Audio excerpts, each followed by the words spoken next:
Good evening and welcome to the world today. The month is May. The place is Paris. It's 50 years since the big events that took place in France, other parts of Europe, South America, Asia, Africa. But we happen to be in France today in the apartment of a historian, Ludivine Bantigny, who has written a remarkable book on that year, the best book I have read in recent years, which explains what actually happened in France. It wasn't just Paris, it wasn't just the revolutionary excitement of the barricades, that was there and very important, but it went much deeper than that. And 50 years after 68, where have we got to? Well, interestingly enough, though it's not the same context, but we're in France where several universities have been occupied, students fighting, struggling for their needs. Ludivine, welcome and thanks for letting us use your apartment, which isn't too far from where the barricades went up 50 years ago.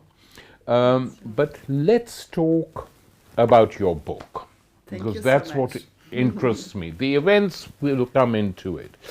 The cover of this book, unlike many other books, shows a group of women workers and male workers in the plants at Lyon on strike. And if you look at this photograph, it's not just that they're on strike. You look at the joy on their faces. And that is a sign of hope. And hope is something that has been missing for so long now in most of Europe and North America. Even though there are struggles, they are struggles of necessity, whereas these were also struggles of hope. Now, what made you write this book? Because you're young, you didn't participate in those events. What caused you to turn in this direction?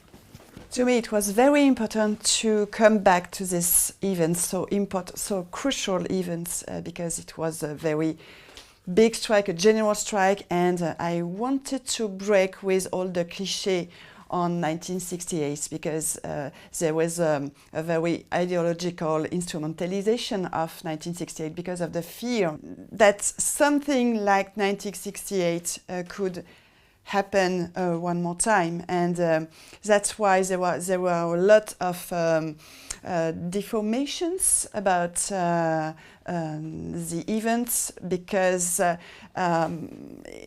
they try to forget that it was a general strike and a very important alliance between working class, peasants, and students, of course, high school students, secondary school students. But also other social layers in society. Yes. And what was very important, as you underscore that, is the link between all them and the hope of changing life.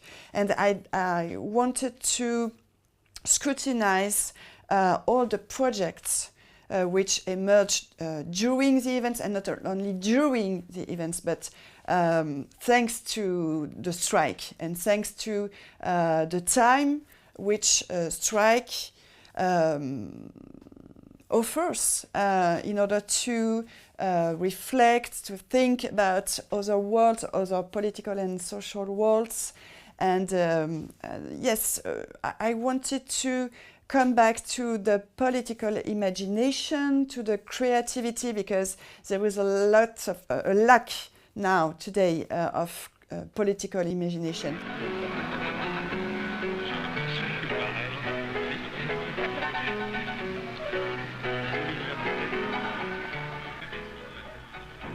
People want to talk, to listen, to express themselves, to exchange views. Everything is put into question. The role of the student in the university, the role of the university in society are re-examined as action committees spring up in every institution of higher education. Traditional institutions appear to collapse of their own weight into popular democracies. The students appear to be launching a new civilization. You have mentioned the strikes in the universities, and it's a hope, I think, to forge bridges between the past and present. Arriving in Paris yesterday, I opened my copy of Libération and saw 8 pages on 68 and the 50th anniversary. And the editor of Libération, which of course is a newspaper that arose out of those struggles, but then moved on. But he is dealing with the right and neocon right attacks on 68 and defending 68 in a broad sense. But this is unusual. The majority, I mean, if you look at Le Figaro and Le Monde and other papers, establishment papers of the center, effectively they want to do 2 things at the same time. First, underplay the significance. Yes. And secondly, say, oh, well, it was a few kids getting excited in Paris. They have learnt their lessons. They now know it was all a utopian dream. And, you know, you see headlines like 10 minutes of utopia, etc., etc. If it was nothing, why go into such big details about the 50th anniversary? Why? I think that it's necessary for them to speak about the event because they know that a lot of people are interested in 1968, especially in this year, because a lot of people want to come back to this these hopes, and there was a political situation with a lot of disappointment, of course, and that's why there was a huge interest for 1968. And hence, the power, media power and the political one want to say, okay, let's speak about 1968, and even the President of the Republic, Emmanuel Macron, is imagined to officially celebrate 1968. To us, it's not possible at all. Yes, it's a joke, but it's not only a joke, unfortunately, because finally Emmanuel Macron's way to celebrate 1968 is to afford the police go to in the occupied universities, and with a lot of violence the violence of the police is amazing. What they are very, very afraid of is this meeting, the way of meeting between young people and workers, and it's there are lots of similar ingredients now in this actual situation between, for instance, railway workers and students. And as for in 1968, now railway workers go to in the universities and to talk with students, of course, and to try to make links between the two struggles. And that's why it's important to the power to say no.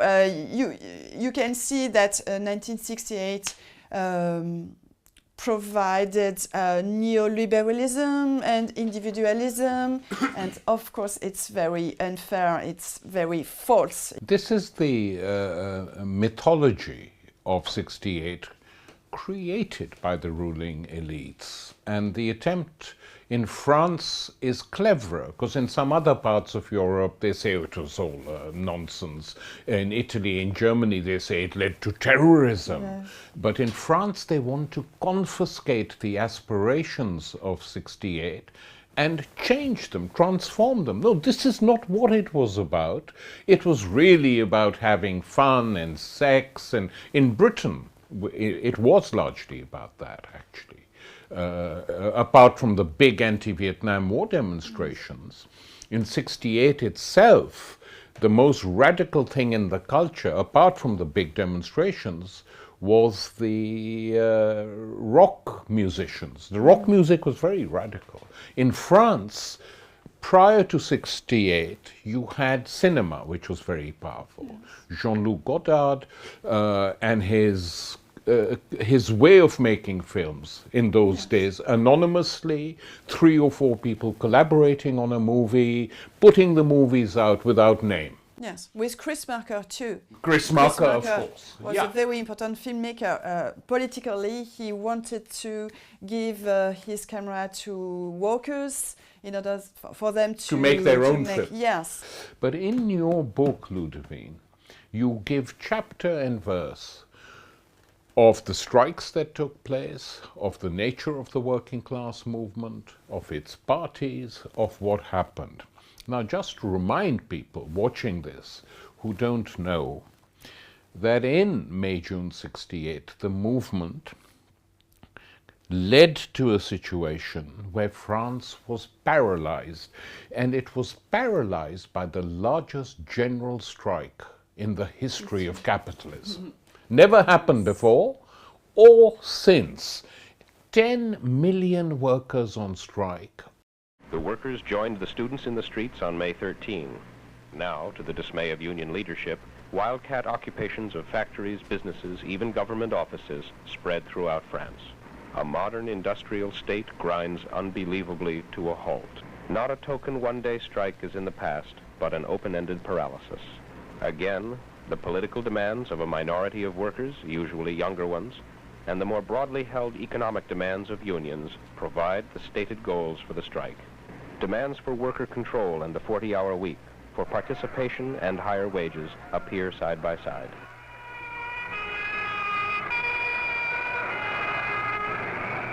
The union leadership spends the second half of May racing just to stay abreast of its membership. By May 22nd, without central coordination, there are 10 million workers on strike. Occupying factories. And I remember from that time, trade union bureaucrats going in and saying, we've spoken to the government, they've given us a 20% wage rise. And workers saying, and the bureaucrats saying, then what do you want? And many workers shouting, we want the factory. I think that it was very, the most important, as you said, the most important general strike in the history of capitalism. And there were a lot of memory of former struggles in a lot of factories, and that's why perhaps two historical events were in minds of the strikers. It was the Commune of Paris in 1871, because it was a political form of emancipation, of self-government for the working class, and everywhere, not only in Paris, but in some big cities during the strike, we can hear it's the Commune. The Commune is back. The memory was very strong. Yes, very strong, with some theater pieces and some newspaper on the Commune. And the posters. Yes. Which were very, I mean, in the Commune too, the artists got together in the 1871 Commune. And the other historical reference is a Popular Front in 1936, yes. And but there was a discussion, a political discussion about the Popular Front, because to the Communist Party it was a success, and because of a lot of social results, Yeah. very important Reforms. results and reforms. Yeah. But to other revolutionary groups, it was a failure because there could have been a revolution during this very crucial period. So a lot of people had during 1968 strike a very historical consciousness. They were aware to contribute to history, to a very big event, and they thought that everything will change afterwards, and they believe that the capitalism could be broken. Yes. Defeat? Yes, defeated. Where did the strikes begin? Tell me that. Yes. The strike began in the neighborhood of Nantes, in the factory called Sud Aviation. It's an aeronautic factory. And the workers, with trade unions, of course, and trade unions are very important during the strike, and it was anarcho-syndicalists who decided not only to propose the strike, but to propose the occupation of the factory and sequestration of the employer. So basically, they occupied the factory and arrested the owner in his office. Yes. Yeah. And they proposed to him to listen to the international song. And it was the first occupation of a factory. And then the strike was spreading. And during the last few days of May, 10 million people decided to stop everything, to stop working in order to meet, in order to speak, in order to be conscious of their political legitimacy, and in order to think about alternative. It could be a thought about the ways to change life by a reformist way. Yes. And but with this reformist demands, some very important political questions were raised to the question of the power, and especially the question of the power of the working class. And in some places, some strikers asked, why do we need chiefs and leaders and bosses, and we can run it ourselves? Yes, of course. And it was the question of the self-government, what we here called autogestion. Self-management. Self-management. Of course, the most important left-wing organization during this time was French Communist Party. Well, it was a huge. People these days, Ludivine, cannot imagine this. Yeah. But the French Communist Party was a huge party with millions of supporters, with its own newspapers, daily newspapers, weekly newspapers, publishing houses. It played a big part in French culture. So what this party did was going to be very important. Yes, of course. And the French Communist Party was the only organization, political organization, which didn't want to speak about revolution. Even Gaullists wanted to appropriate the word in order to say, let's make revolution with De Gaulle. Charles De Gaulle, of course, became president of France after the Second World War. He had participated from London in the resistance. His wing in the resistance had collaborated with the Communist Party, and his supporters, Gaullists as they proudly called themselves, became in some ways a more imaginative version of the ruling class. Yes, let's make a revolution. If you want a revolution, But let's not make the with PCF. De Gaulle. And the PCF, the French Communist Party, didn't talk at all about revolution, and he underscored what this party called the French way to socialism. Was, according to this party, reformist movement, an electoral movement with a way for all the left-wing organizations to unite. And I think that the Communist Party was afraid of a civil war. And it was not revolutionary at all, this party. But Ludivine, let me ask you something else, which is more controversial. It was said at the time, and I wonder whether in your book you found any evidence for this. It was said at the time that there was a secret meeting between some leaders of the French Communist Party and possibly De Gaulle, but definitely some Gaullists, to discuss how to bring the situation under control. Is this true? I haven't found any You haven't found any? No, but Georges Séguy, the leader of the CGT, explained in his memoirs that De Gaulle said to him, "We have the same interest. Our interest is to break with the strike, to stop it. To stop the strike. Yes, to stop the strike, and then we'll see which of both of us will win during the ballot, during the elections." And I think that What happened?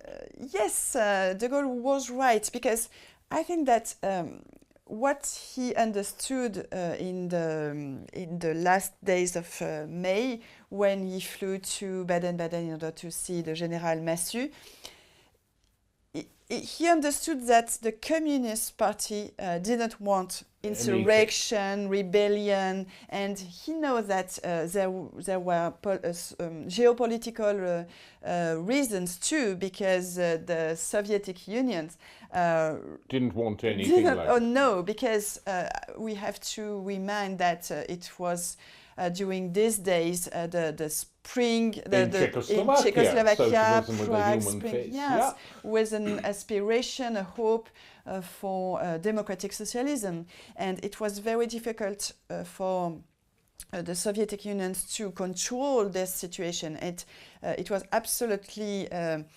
out of question to have a revolution in the west of Europe, and that's why when we read the Pravda, we can see they that attacked us. yes, Non-stop. but the Communist Party thought that it could win the elections because in 1967 there have been some elections, and the left Had gone. was near to win.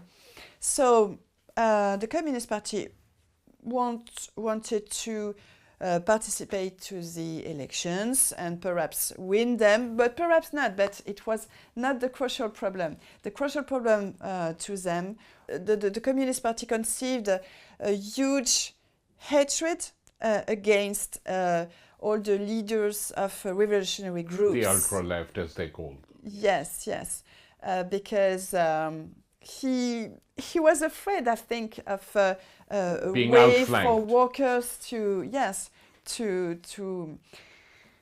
overcome the situation and to raise the question of power, and it was a very important obstacle to the strike. And the other thing, I think the other slogan they used was, it's always very important to know how to end a strike. Yes, everyone understood that the Communist Party wanted to stop the strike, especially in in the early days of June. Ludivine, last question. We started by discussing a bit the amazing historical memory of the French working class and radical France in particular. Now, this historical memory, even Sarkozy referred to it at one stage when he was president. He said, I was wanting to go to the right-wing demonstration against the 68ers. I was 16, but my mother stopped me because she said it would be dangerous. So he said today when people say, we like Sarkozy and hasn't he got a beautiful wife, and I don't take it seriously because I know France very well. One day it can say this and the next day it can cut off your throat. So I thought even this conservative reactionary had some idea of historical memory. But let's just look at it seriously for a bit. You know, we had the 1790s.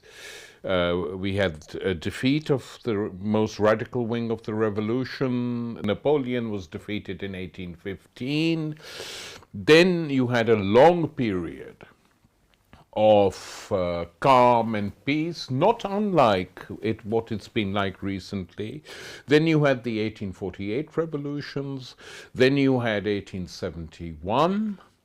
And the Paris Commune, whose memory still lives in many ways. And then we had 1936 and the Popular Front. Then we had 1968.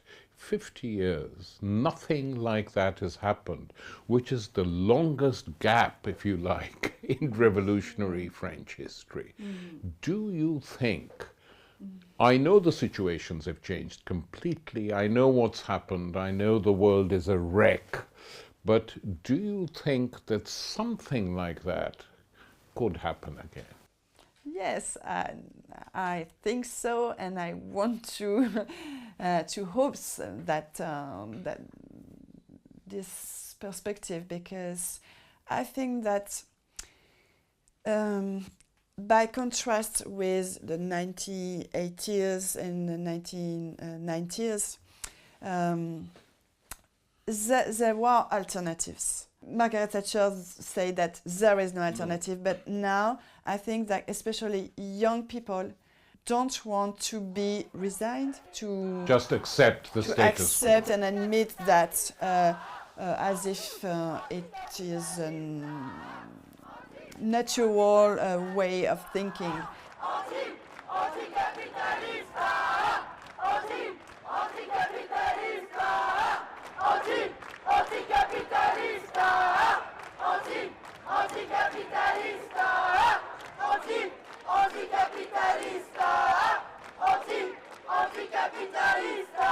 I think that this long period during which the capitalism was triumphant, yes, is finished, and among young people, especially as you can see during the movement of Occupy, Nuit debout, Notre-Dame-des-Landes, and the ZAD. There was a very rich political imagination and a way of attach the theory and the practice and the agency. And I think that yes, there is a very huge disappointment against the political class, and lots of people want to hope again, I think. Yes. Ludivine, thank you very much. Thank you so much for your interest.